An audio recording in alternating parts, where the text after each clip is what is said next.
The way I see it is there's no point, and this is something I've kind of grown to realise, there's no point holding on to negative shit. It serves me no purpose. Yeah. So she saw you go through the process of starting this journey. Yeah. Did she make any observations about you throughout it, like how it affected you? She thought I was batshit crazy. And after a massive breakdown, she found me hanging.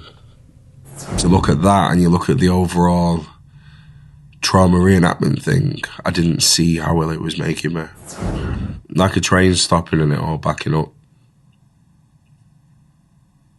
I was in a room full of big burly men who were talking about things that were sensitive. And yeah, he gave me the... he opened the door for me to be able to speak, give me permission to speak. By the time I was 15 and a half, I had a habit on heroin and crack. I was coming in school absolutely smashed. Nobody said nothing. Nobody ever asked me why. It was all about my behaviour. Do you think at that point they'd just written you off? The message what I got told at school was, you're gonna, by the time you leave school, by the time you get to 18, you're going to end up in prison or dead. And I kind of sort of took that stuff on board and it became like a self-fulfilling prophecy, and I did end up in prison. The way I communicated what had happened to me was through my behaviour, through misbehaving, through attention seeking, through smashing things up, through starting fires. All that stuff was like, you'd think someone had sat down, exercised professional curiosity and gone, hang on a minute, what is up with this kid? Why is this kid behaving like that? He sat me down and he said, Daniel, what is up with you? Why are you behaving like this? Why are you taking drugs? He did a little bit of self-disclosure, soft disclosure, and he told me a little bit about himself, a little bit about what had happened to him, and it was like, thank God for that. Not like in a weird way or anything, but I'd never spoke to anybody before who'd, as a man in particular, who'd disclosed that they'd been sexually abused. And like Mike said before, what he did that day is he gave me permission to speak.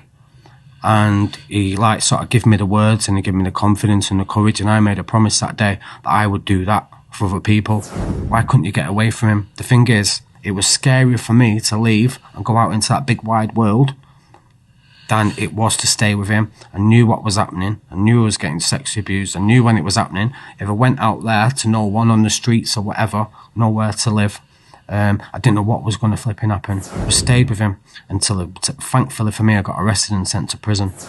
Ask, is everything, it's dead simple. It's not rocket science what we do. It's like, has something happened to you at home? Did something happen to you when you was a child? Have you experienced some kind of trauma? There's a big misconception that from professionals, drug workers, probation, police, all them social workers, that if they ask somebody, have you experienced trauma as a child, that they're going to smash into a million pieces. So I've worked with over like 300 men now who've experienced trauma, and from me asking that question to them, nobody smashed into a million pieces, and people think, oh, it's going to open a can of worms. Bollocks. What it does is it opens up the door and it gives you an opportunity to speak.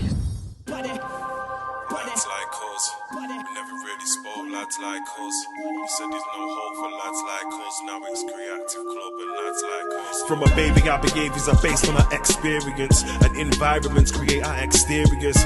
Kids want fun, so when life gets serious, they might turn numb until the next period. He was fearing it, but now look how near he is. Addiction and violence are hiding who he really is. The pain could have killed the kid, then it nearly did. Now we've got a protection approach, here it is. I'm talking about professional curiosity. Get trauma informed and get with the terminology. We've lived it, so we definitely learn a lot from it. Gotta take charge if you wanna safeguard the youths of the future. We gotta save ours.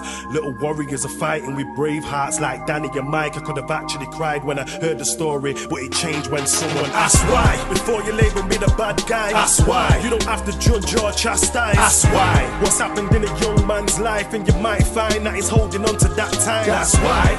Little Danny hit that pipe. That's why. Little Mike gripped that knife. That's why. So many have rid that time and in mad crime, say it one last time. That's why.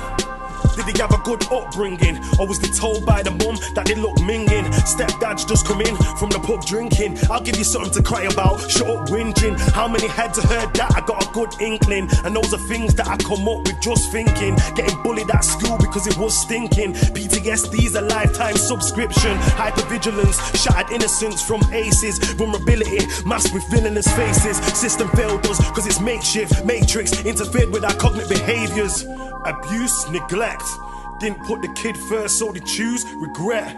All it takes is the power of one, and the power is strong when it's used correct. That's why, before you label me the bad guy, that's why you don't have to judge or chastise. That's why, what's happened in a young man's life, and you might find that he's holding on to that time. That's why, little Danny hit that pipe. That's why, little Mike gripped that knife. That's why, so many have rid that time, and in mad crime say it one last time. That's why.